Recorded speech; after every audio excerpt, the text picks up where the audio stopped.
Era uma terça-feira cinza, não só no céu, mas por dentro. Eu costumava dizer que o tempo refletia a alma das pessoas. E naquele dia, o mundo inteiro parecia carregado de mágoas. Estava sentada em um banco velho, entre folhas mortas e a neblina da manhã. Café frio nas mãos, coração quente de saudade. Saudade de uma vida que eu nunca cheguei a viver. Minha rotina era um looping silencioso. Trabalho, silêncio, uma casa vazia. Eu dizia a mim mesma que preferia assim. Ninguém para trair. Ninguém para decepcionar. Foi então que ele apareceu. Alto, barba mal feita, olhos fundos, mas vivos. Caminhava com um cansaço silencioso. E quando cruzou meu olhar, foi como se o mundo parasse por um segundo. "Esse lugar está vago?" ele perguntou. Sua voz era grave, porém calma. Como quem já viveu demais, ou talvez quem estivesse cansado de fingir que estava bem. Eu apenas assenti, sem palavras. Ele sentou. Silêncio entre nós. Mas naquele silêncio, havia algo pulsando. Elas tivessem acabado de se reconhecer. Nos dias seguintes, ele voltou. Sempre no mesmo horário. Sempre com aquele olhar. E eu? Eu comecei a esperar. Não por ele, mas pela sensação. Aquela sensação rara de ser notada.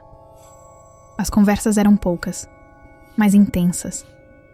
Ele falava de livros que ninguém mais lia. Eu contava sobre meus pesadelos, sobre como minha mãe nunca me abraçou depois dos 12 anos. Foi no dia em que meu pai foi embora.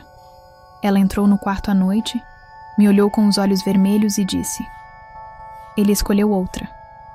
Depois disso, nunca mais. Nunca mais me chamou de filha. Nunca mais sentou do meu lado no sofá. Nunca mais me tocou.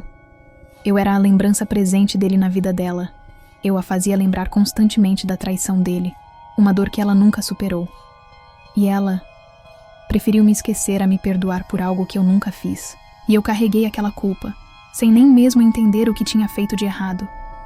Era estranho a facilidade com que ele me fazia abrir feridas que eu nem sabia que estavam ali.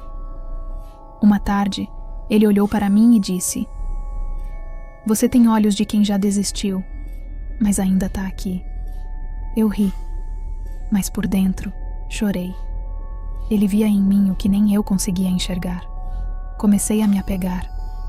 Não era amor ainda, mas era o silêncio que doía quando ele não vinha. Às vezes ele sumia por 2 dias. Nenhuma mensagem, nenhuma explicação. E quando voltava, era como se nada tivesse acontecido. Eu sorria. Por fora. Por dentro, criava teorias. Talvez ele só seja assim. Talvez eu esteja exagerando. Talvez ele esteja com outra. Uma vez, ele apareceu com um arranhão no rosto. Disse que foi um gato de rua, mas sua mão tremia enquanto dizia isso. Outra vez, ele ficou em silêncio por mais de 1 hora. Olhava para o chão, como se tentasse lembrar quem era, e então olhava para mim, como se perguntasse: "Você vai ficar mesmo assim?" A angústia crescia, porque eu já sabia o gosto de ser deixada. Mas com ele, o medo era pior. Eu temia descobrir que talvez eu nunca o tivesse de verdade. Uma noite sonhei com ele. Estávamos em um lugar escuro, correndo de algo que eu não via. Eu o chamava. Ele corria, mas não me esperava. Acordei com a garganta apertada. E naquele dia, pela primeira vez, eu não fui à praça. Voltei à praça 2 dias depois. Ele já estava lá. Me esperava como se o tempo nunca tivesse passado. Sorria, mas não com os olhos. Tinha algo ali. Um peso que ele tentava esconder, e não conseguia mais. Sentamos. E pela primeira vez, o silêncio dele foi diferente. Cortante. Não era silêncio de paz. Era de fuga. "Tá tudo bem?" Perguntei, tentando disfarçar a ansiedade. Ele forçou um sorriso. Só cansado. Mas o corpo dele tremia levemente. Os dedos mexiam compulsivamente no zíper da jaqueta. E o olhar evitava o meu. "Tem algo que eu preciso saber?" Ele hesitou. Respirou fundo. Preciso ir. Hoje não posso ficar. Levantou rápido, como se ficasse mais um segundo, fosse explodir. Tocou minha testa com os lábios e saiu. Sem olhar para trás, eu fiquei ali, sozinha, com o jornal que ele deixou sobre o banco, dobrado, um recorte sublinhado em vermelho. Homem de 32 anos é libertado após 7 anos de prisão por crime passional. O nome dele, bem ali. Meu mundo virou silêncio. Naquela noite, o jornal ainda estava comigo. Ele tinha deixado ali de propósito. Como quem diz, agora você sabe. Li a notícia 3 vezes. Cada palavra doía como se fosse dita diretamente para mim. Briga por ciúmes, perdeu o controle, feriu alguém que dizia amar. Fechei os olhos. Tentei não julgar. Mas o medo gritou mais alto. Eu não dormi. A noite foi longa. Minhas mãos ainda seguravam aquele papel como se fossem provas contra meu próprio coração. No fundo, algo dentro de mim já sabia. Desde o começo. O silêncio dele. As fugas. As sombras no olhar. Mas saber era diferente de imaginar. E eu agora sabia. No dia seguinte não fui à praça. Nem no outro. Nem no outro. Passei a semana toda evitando os passos que me levariam até ele. Mas os pensamentos, esses iam sozinhos. Ele foi sincero. Podia ter escondido. Mas deixou eu ver. Por quê? Uma parte de mim sentia raiva. Outra, pena. Mas havia uma terceira, que só queria entender. Esperei mais 2 dias.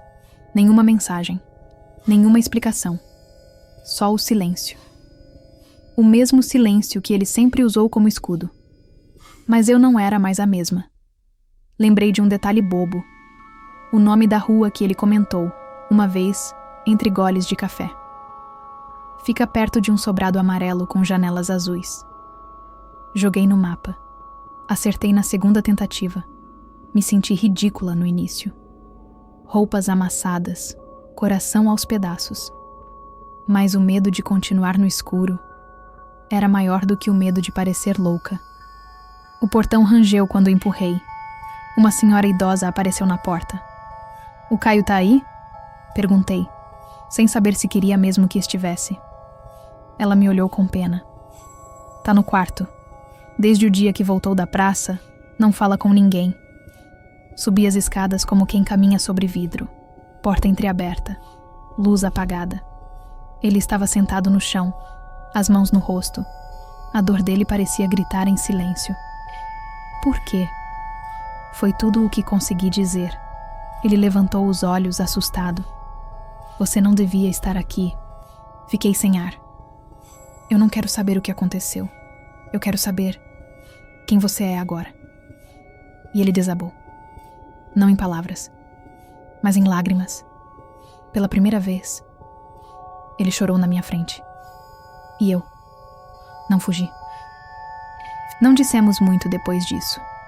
Mas às vezes, o que cura não são as palavras, é alguém que permanece.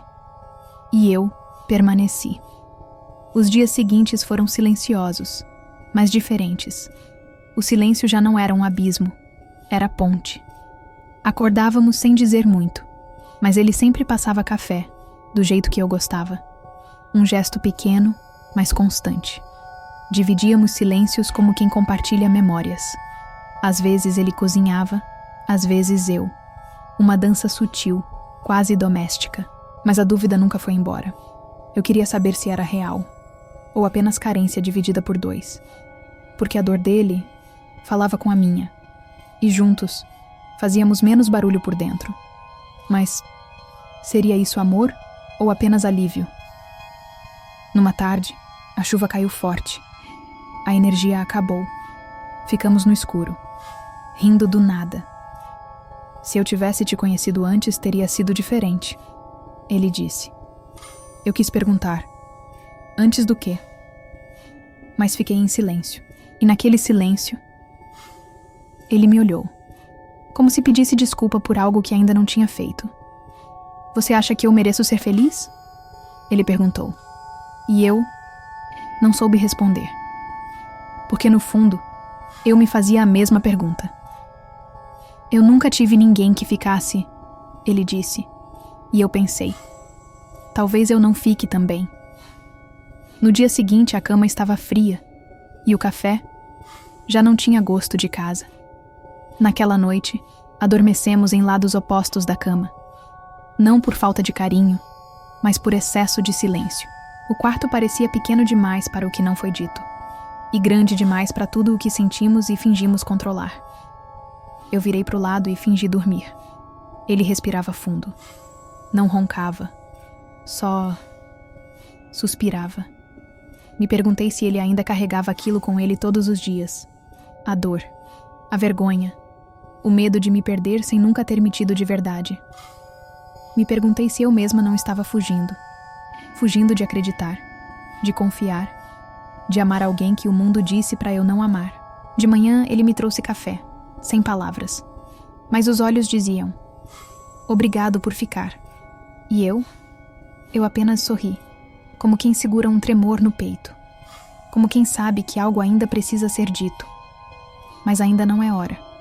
A rotina voltou, mas nada era como antes. As mãos se tocavam menos, os abraços duravam pouco, e os olhares evitavam aquilo que poderia machucar. Comecei a notar os detalhes. Ele evitava falar do passado, esquivava de perguntas com um beijo ou um silêncio. E eu percebia que por mais que eu quisesse lutar por nós, não dava para lutar sozinha com os fantasmas de alguém. Mas mesmo assim, eu continuei ali. Não por dependência, mas por escolha. Escolhi acreditar que às vezes as respostas vêm no tempo certo.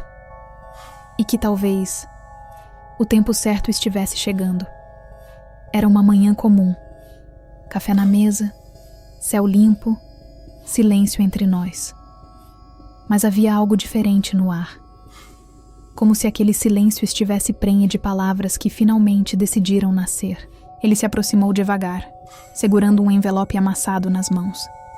Seus olhos não estavam tristes, estavam resolutos.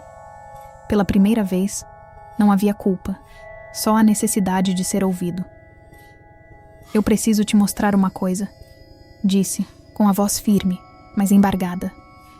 Abriu o envelope como quem abre uma ferida antiga.